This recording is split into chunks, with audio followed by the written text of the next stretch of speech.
우리 주님의 크신 은혜가 이 시간 예배하는 우리 모두와 또 병상에 계신 분들과도 함께 하시기를 주님의 이름으로 간절히 축원을 드립니다. 오늘도 말씀 들으시기 전에 전후좌우 바라보시면서 예수님의 사랑으로 축복합니다. 우리 인사하겠습니다. 예수님의 사랑으로 축복합니다. 예수님의 사랑으로 축복합니다. 아멘. 감사합니다. 지난 주일에 우리가 부자 청년 이야기를 살펴보았습니다. 한 청년이 부자인데 예수님을 찾아와서 질문한 거죠. 선한 선생님이여, 내가 무엇하여야 영생을 얻으리이까? 그 청년은 종교적인 사람이었습니다. 계명도 어릴 때부터 잘 지켰던 사람이었고 재산도 많았고 또 사회적으로도 성공한 그런 부류의 사람이었죠. 그러나 예수님과 대화가 깊어지면 깊어질수록 이 부자 청년의 삶의 중심이 드러나게 됩니다. 그는 영생을 원했지만 삶의 방향은 바꾸지 못했던 것이죠. 그래서 결국에 근심하며 떠나갔다, 이렇게 성경은 증언하고 있습니다. 오늘 본문에는 그와는 완전히 다른 사람 베드로가 등장합니다. 베드로는 부자도 아니었고 사회적으로 성공한 사람도 아니었죠. 그저 갈릴리라고 하는 변방에서 평생 고기를 잡던 그저 평범한 어부였습니다. 우리로 치면은 그저 기장 한 바닷가에서 그렇게 고기잡이 했던 그런 삶을 살았던 인물이죠. 그런데 이런 사람이 예수님을 만나니까 삶의 방향이 완전히 바뀌었다, 그런 얘기입니다. 여기서 우리는 질문을 던져봅니다. 우리의 인생이란 무엇을 위해서 살아야 하는가? 그리고 우리는 무엇을 위해서 일을 하는가? 우리의 청년들 또 우리 청소년들의 관심은 어떤 직업을 가지고 내가 앞으로 살아갈까에 있습니다. 그런데 이 질문 뒤에는 더 깊은 질문이 숨어 있는 것이 나는 무엇을 위해서 살아야 할까라고 하는 겁니다. 많은 사람들이 이 일에 대해서 조금 부정적으로 생각하는 경향이 있다, 그렇게 생각이 듭니다. 왜냐? 일이라고 하는 것은 그저 우리가 삶을 영위하기 위해서, 먹고 살기 위해서 어쩔 수 없이 해야 되는 것. 그러다 보니까 일은 힘들고 또 육체적으로 지치게 되고 정신적으로 많은 고난도 겪게 되니까 가능하면 좀 덜 하고 싶다, 이렇게 우리가 생각들을 합니다. 그러나 성경은 다르게 이야기하는 것을 우리가 주목해야 됩니다. 우리가 사실 일에 대해서 이렇게 오해하고 있는 부분은 성경에 아담과 하와의 타락 이후에 그들에게 내려졌던 하나님의 처분의 내용 때문에 그런 거죠. 창세기 3장 17절에 보면 너는 죽는 날까지 수고를 하여야만 땅에서 나는 것을 먹을 수 있을 것이다, 이렇게 나와 있죠. 처음 에덴 동산에서 아담과 하와가 너무나 풍요롭게 단 선악과만 빼고 모든 것들을 다 즐기고 누리며 살아갈 수 있었는데 그만 뱀의 유혹으로 이제 선악과를 따먹고 하나님이 하지 말라고 한 행동을 통해서 이제 그들이 에덴 동산에서 쫓겨나게 될 때, 그때 바로 처분받게 된 그런 내용이죠. 그러나 일과 영성이라는 책을 쓰신 팀 켈러라고 하는 분의 이야기 속에는 이런 내용이 있습니다. 일이라고 하는 것은 아담의 타락 이후에 생겨난 저주가 아니라 이미 하나님이 창조하셨을 때 존재했던 축복의 일부다, 이런 거예요. 하나님은 인간을 창조하셔서 에덴 동산을 마련하시고 그곳에서 마음껏 경작하고 잘 관리하고 너희들도 누리고 지키고 이렇게 맡기셨다고 하는 거예요. 즉 처음부터 인간은 하나님께로부터 일하도록 지음받았다라고 하는 겁니다. 그리고는 이야기하기를 일이라고 하는 것은 영혼을 치료하는 약이 아니라 영혼을 살아있게 하는 음식과 같은 것이다, 이렇게 얘기했습니다. 제가 지난 주일에도 말씀드렸지만 사람이 의미 있는 일, 다시 말해서 인생의 의미를 발견하지 못하고 살아간다면 우리의 깊은 내면에는 공허감을 경험하게 됩니다. 이렇게 되는 이유는 하나님께서 우리 인간을 의미를 찾으며 살아가는 존재로 지어 주셨기 때문에 그런 거예요. 창조주의 그런 원래 의도가 있다라고 하는 그런 얘기죠. 그러나 여기서 또 하나 중요한 사실은 아무리 일이 중요하다고 해서 그 일이라고 하는 것 자체를 인생의 목적으로 삼아서는 안 된다는 겁니다.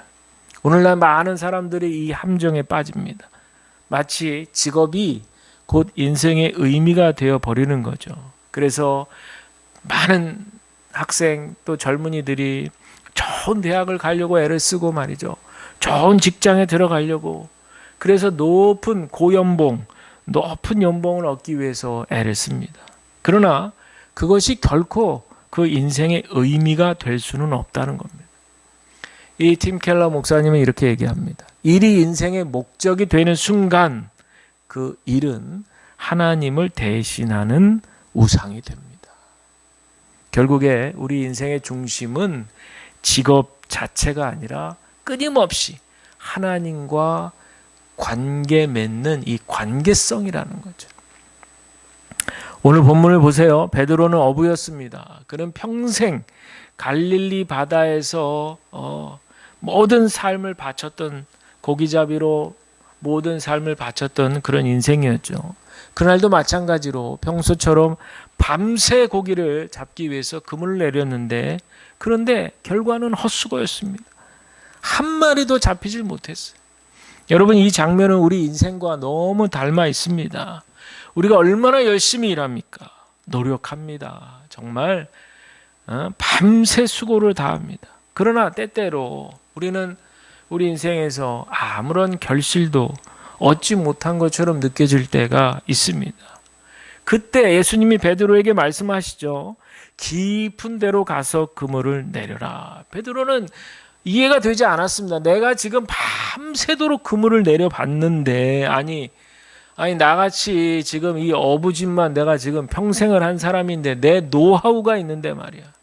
그런데도 지금 한 마리 그물에 걸린 게 없는데, 아니 왜 느닷없이 나타나가지고는 깊은 데로 그물을 내려라? 저항할 수 있는 부분이죠. 그런데 왜 그랬는지 베드로는 말씀에 의지하여 내가 그물을 내리겠습니다. 이렇게 이야기하고 그렇게 그물을 내렸죠. 그랬더니 그 결과가 어떻습니까? 그물이 찢어질 정도로 많은 고기를 잡게 되었다. 근데 이때 베드로의 반응이 참 의외죠. 예수님 앞에 바짝 엎드립니다. 그러고 얘기하죠. 주님, 나에게서 떠나주십시오. 나는 죄인입니다. 이렇게 얘기합니다. 그때 깨닫는 거죠. 베드로는 예수님이 단순한 한 선생님이 아니었고 하나님의 아들이었구나 라는 것을 깨닫습니다. 그러니 예수님 말씀하십니다. 두려워하지 말아라. 이제부터 너는 사람을 낚을 것이다. 사람을 낚을 것이다. 사람을 낚는 어부가 될 것이다. 여러분, 이 말씀 매우 중요합니다. 예수님이 베드로에게 그러니까 너 이제 어부일 버려, 이렇게 말씀하지 않으셨어요. 대신 이렇게 말씀하신 거죠. 사람을 낚는 어부가 되라. 이 말은 직업이 사라진 것이 아니라 직업의 의미를 바꾸신 겁니다. 여기서 우리는 우리의 소명의 의미를 생각해 봐야 합니다.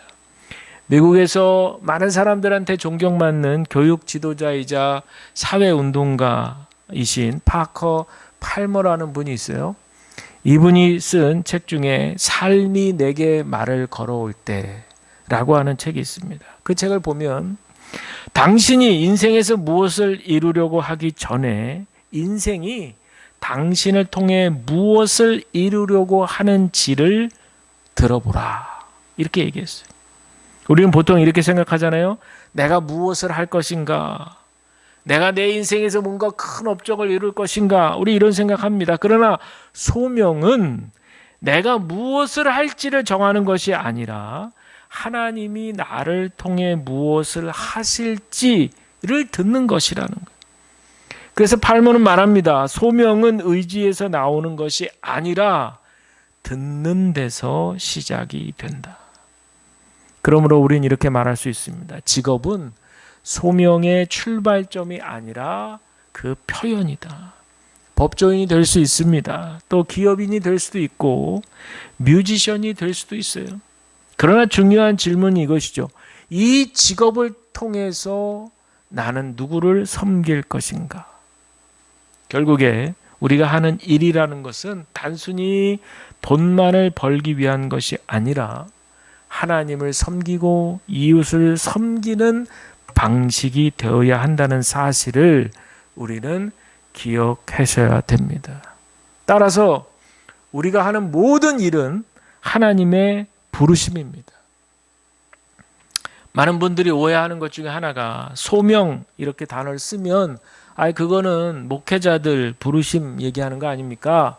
혹은 선교사들 부르심으로만 생각하는 경향이 있어요. 그러나 그렇지 않습니다. 모든 일 속에서 하나님의 부르심이 있음을 깨달으시기를 바랍니다.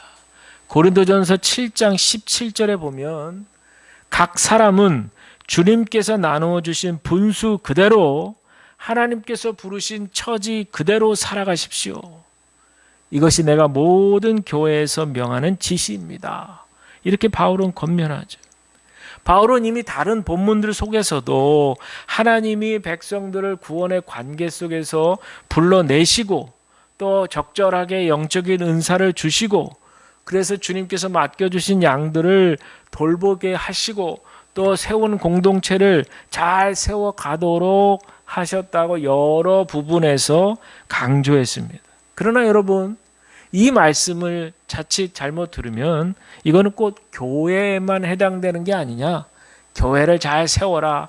교회 안의 은사대로 서로 유기적으로 잘 연결해라. 물론 그런 의미도 있습니다만은 꼭 교회에만 해당되는 그런 말씀들이 아니라 사회적이고 경제적인 이른바 우리의 세속적인 사회적인 활동에서 하는 그런 모든 일들을 염두에 두고도 하나님께서 말씀하시는 부르심의 말씀이다.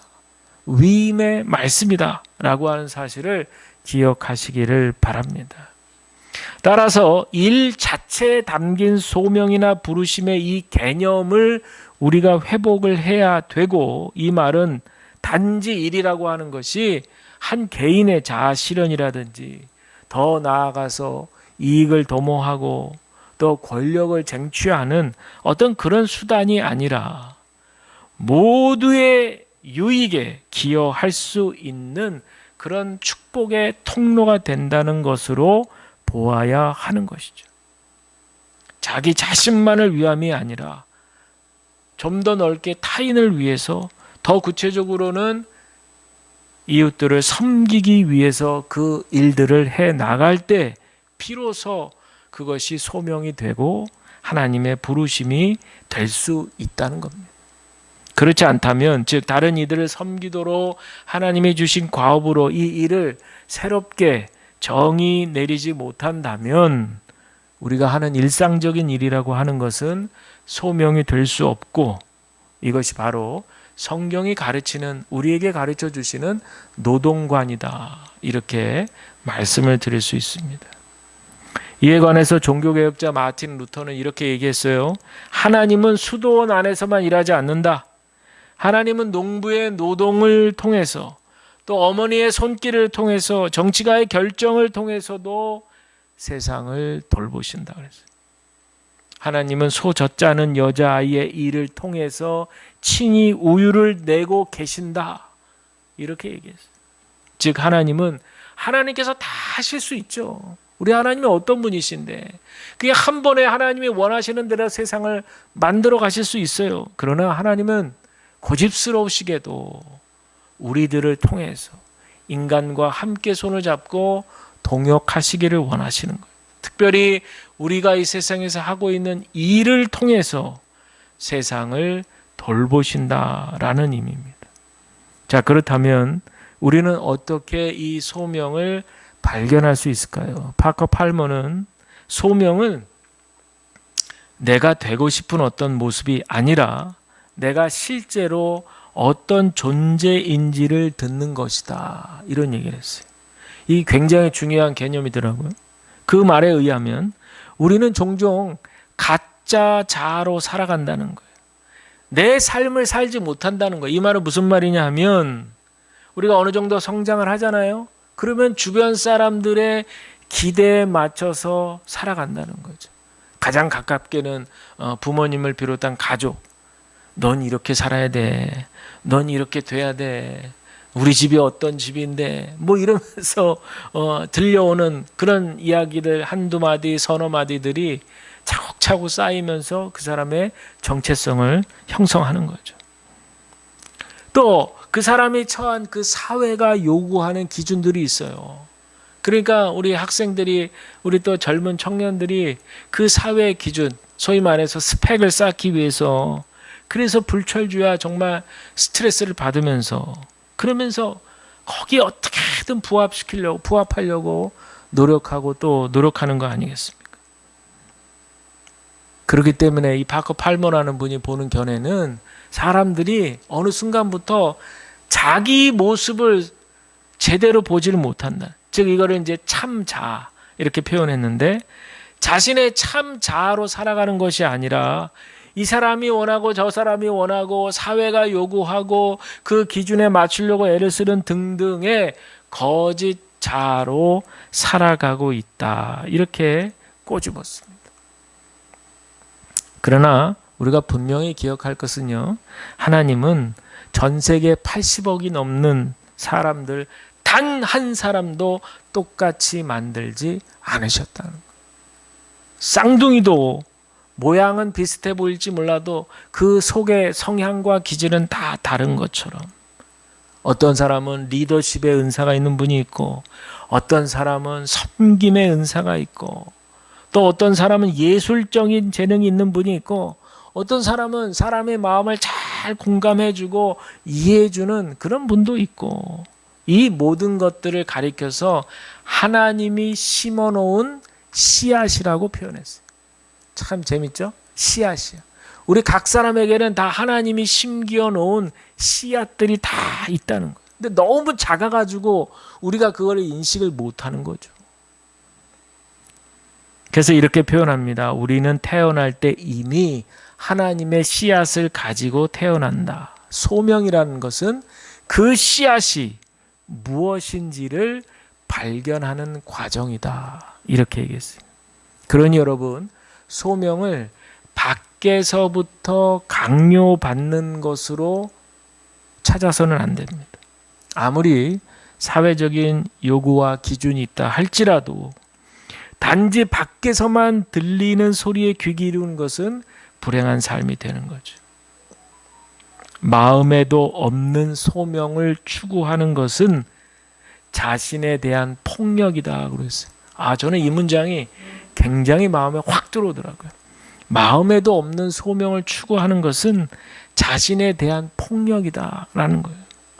아무리 고상한 목표를 세웠다 할지라도 자신의 그 내면 깊은 곳에서부터 들려오는 소리가 아니라 그저 밖에서 강요된 것을 실현하는 것이라면 그것은 진짜 소명이 아니라는 거죠.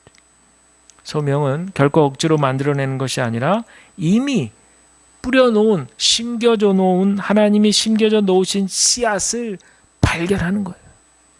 우리 기독교를 마음의 종교라고 부르는 이유 중에도 내면에서 들리는 하나님의 세미한 음성을 듣기 위함이죠.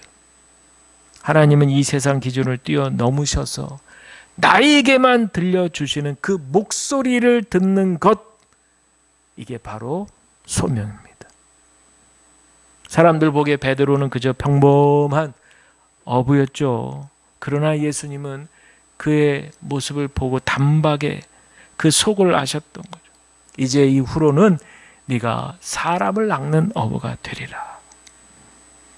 베드로에게 예수님이 전혀 다른 인생을 살라고 하신 것이 아니에요. 그저 그 삶 속에 이미 심겨졌던 것을 하나님의 방향으로 부르신 거죠. 따라서 이 참 자아의 모습은 우리 스스로 찾아내는 것이 아니라 하나님 안에서 발견되는 겁니다. 내가 스스로 막 찾으려고 애를 쓰고 어디 있나 뒤져보자 이렇게 해서 내 속을 본다고 해서 발견되어지지 않습니다. 왜냐? 우리 인간은 죄로 인하여서 내 자신을 제대로 보지 못하는 그런 존재가 되었기 때문이죠. 우리 주님과 연결이 될 때, 우리 예수 그리스도 안에서 참 진리 안에서 연결이 될 때, 그때 우리의 하나님께서 심겨놓은 씨앗, 참 모습도 발견할 수가 있습니다. 그래서 이 소명이라고 하는 것은요, 세 가지가 만나는 자리에서 발견이 된다는 거예요. 첫째는 하나님이 그 심겨 놓으셨던 그 씨앗, 하나님이 주신 나에게만 주신 그 은사. 두 번째는 세상의 필요, 세상의 필요에 부응해서 잘 할 수 있어야겠죠. 그리고 세 번째는 예수님과의 관계. 이 세 가지가 딱 만나는 자리가 바로 소명이라는 거예요. 사랑하는 성도 여러분, 그렇기 때문에 우리에게 중요한 질문은 어떤 직업을 가져야 할까라기보다는 나는 무엇을 위해 이 땅에 살아갈 것인가를 끊임없이 물어야 합니다. 예수님을 만난 사람들은 직업을 찾기 전에 먼저 삶의 방향을 찾은 사람이라는 거예요. 그리고 그 방향 안에서 찾은 직업은 하나님께서 그 직업을 통해서 세상을 섬기게 하시는 축복의 통로요, 소명이 되게 하신다는 거죠. 결코 저와 여러분을 하나님께서는 다른 사람이 되라 부르신 것이 아니라 하나님이 우리 각자에게 심겨주신 그 작은 씨앗, 그 씨앗을 발견하고 참 모습, 나만이 가지고 있는 이 참 모습이죠. 그 모습으로 살아가라고 부르시는 거예요. 제가 예전에 우리 어머니한테 제가 이제 예전에 조금 이렇게 어머니 앞에서 좀 약간 목회가 좀 힘든 얘기를 한 적이 있었던 것 같아요. 그때 저희 어머니가 저한테 딱 한마디 하셨는데 그게 지금까지도 그렇게 기억에 남아요. 우리 어머니가 저한테 뭐라 그랬냐면 너 생긴 대로 해. 너 생긴 대로 해. 그 말씀이 얼마나 마음에 위로가 되고 위안이 되는지 몰라요. 뭐 잘하려고 비교해 가면서 누구보다 잘하고 뭐 그럴 거 하지 말고 그냥 너 있는 모습 그대로, 하나님께서 너에게 허락하신 모습 그대로 그렇게 하는 게 좋아. 그런 뜻이죠. 근데 그 말씀이 지금까지도 제 마음을 울리면서 얼마나 따뜻하게 위로가 되는지 모릅니다.